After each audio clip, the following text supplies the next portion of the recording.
Roughly 1 week ago, the trailer for Star Wars Rogue One, a Star Wars story, is that how they're billing it now, dropped and took the internet by storm. We've got the classic Star Wars ambience, a little sight of Darth Vader. I'm Dalton Gentry.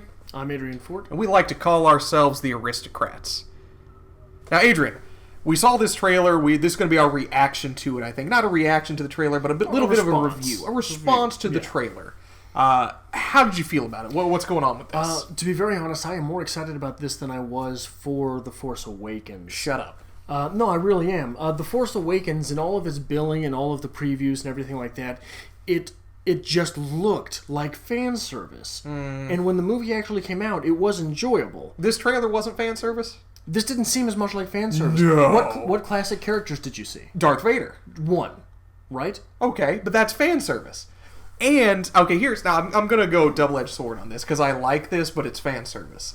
Taking that soundtrack, that classic Star Wars soundtrack, and just kind of slowing it down, making it more almost operatic, and starting your trailer with that. That's beautiful. It's wonderful. It is becoming a cliche in the movie industry. Yes, but it puts you in the Star Wars mood, but it is different. This is something very different than we've seen in the Star Wars universe.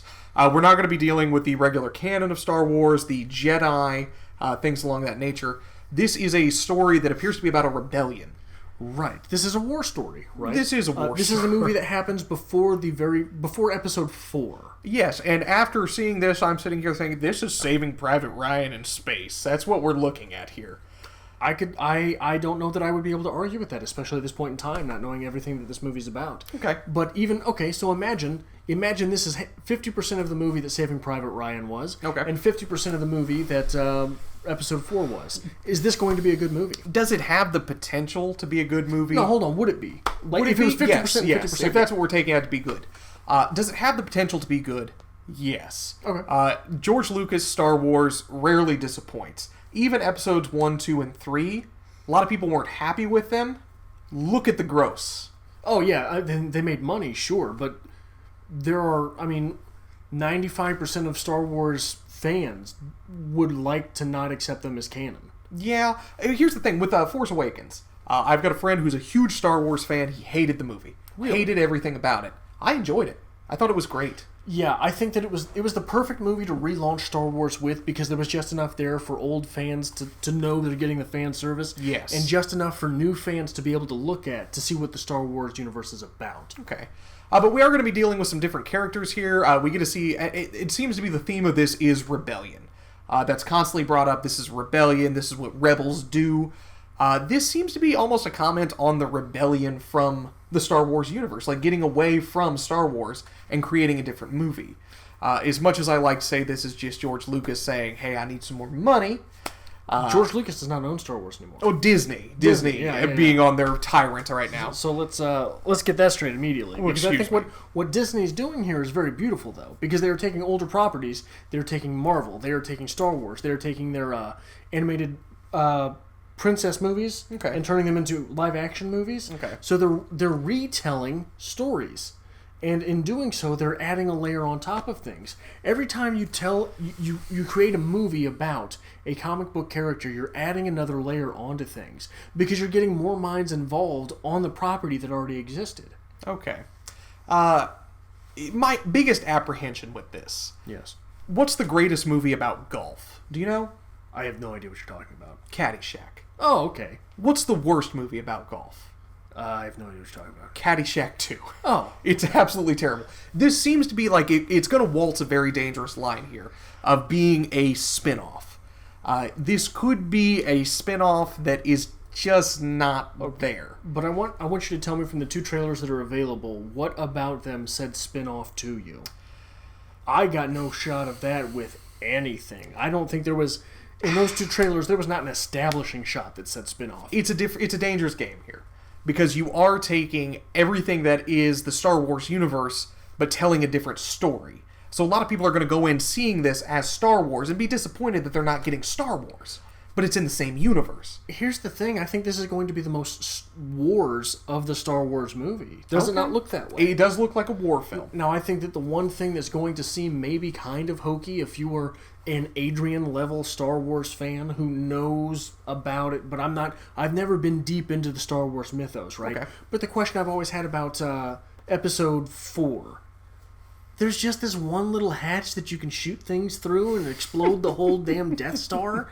That seems to be what's going to be explained here, right? Because the Mads Mikkelsen character, I can't remember his name right now, is set up as sympathetic at the beginning of the trailer, but then he's got that flip later where it looks like he's the bad guy, right? And I do think getting into some of these characters, because the trailer did set up some very interesting looking characters. The young female protagonist, it seems, of the story, I'm not sure the actor's name at the top of my head, said that her father was the one who built the Death Star. Right, he was integral to He was integral to building it. So I think you're going to get a lot of character development and a lot of stuff that could be great with this movie. Right. There's a lot of potential here. I'm just afraid it's going to fall on its face. I don't think you have any reason to fear that. I mean, what has Disney let fall on its face so far? If you take something as sacred as Star Wars, because Star Wars is very sacred to me, I'm a big Star Wars fan, and you say, hey, we're going to do this. We're going to take the universe that you know and you love, and we're going to get away from everything that you love about it and just tell another story. No. In the same setting. At no point did they say they're getting away from everything you love about this. What they said is we're getting away from everyone you know here and telling the same things that you love. I'd love to be proven wrong. I'm hoping I'm proving wrong. I'm hoping this is going to be a great Star Wars film, because I know there's more coming. Yes. And Can we just take a second and bask in the ambiance of how beautiful that movie looks to be? It does look Just beautiful. the visuals. Yes. You can't tell anything there is computer generated, can you? And I would like to point out with The Force Awakens, when J.J. Abrams took over, the overarching beauty of the shots was wonderful. Yeah. It really sets the mood. And when you couple that with the very, like I said, operatic music from the Star Wars soundtrack that gives you that Star Wars feel, but does feel different, it really pulls at your heartstrings as a Star Wars fan. I think it's going to be great. I think what you're doing is you're balking because you did not see a single lightsaber in this. That's exactly what this is. Okay, this movie doesn't need lightsabers. Furious that there are no lightsabers in movie this. doesn't need lightsabers. I think you're going to see Darth Vader's lightsaber, right? We'll see. I think Darth Vader, because when he's walking there, he means business, right? We've got a little clip of Darth Vader where he seems to be out for blood, and I'm pretty sure you're going to see his lightsaber. And I think maybe this is where the Star Wars universe stands to reclaim what that lightsaber is, right? Okay. That lightsaber is a very dangerous weapon. That's not how you think about it, is it?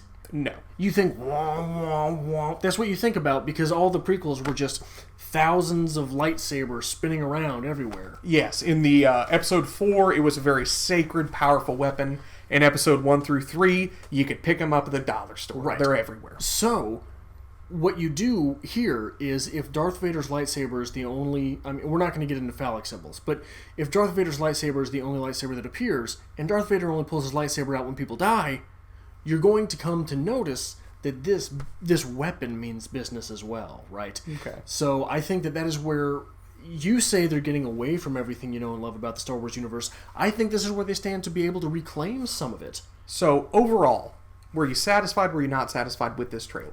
I think this was a fantastic trailer. Will you see the film? Yeah, I'm going to see this. Okay. As apprehensive as I am, I did enjoy the trailer. I thought there was a lot of beauty behind it. I'm obviously going to see the film. I'm a big Star Wars fan. But no, I think they were successful in their execution. It does look interesting. It does tell a story of rebellion, which is a little different. That does make it a little more intriguing. I think they have something to work with. They're just going to have to do it right. Yes. If anything goes wrong with this, it will be a disaster. Yes. Anyway, make sure you hit that subscribe button down below. We like to call ourselves the Aristocrats. This has just been a quick, brief trailer review. We're going to be doing this from time to time. There's something else we like to call ourselves, and that is Strip Cover Lit.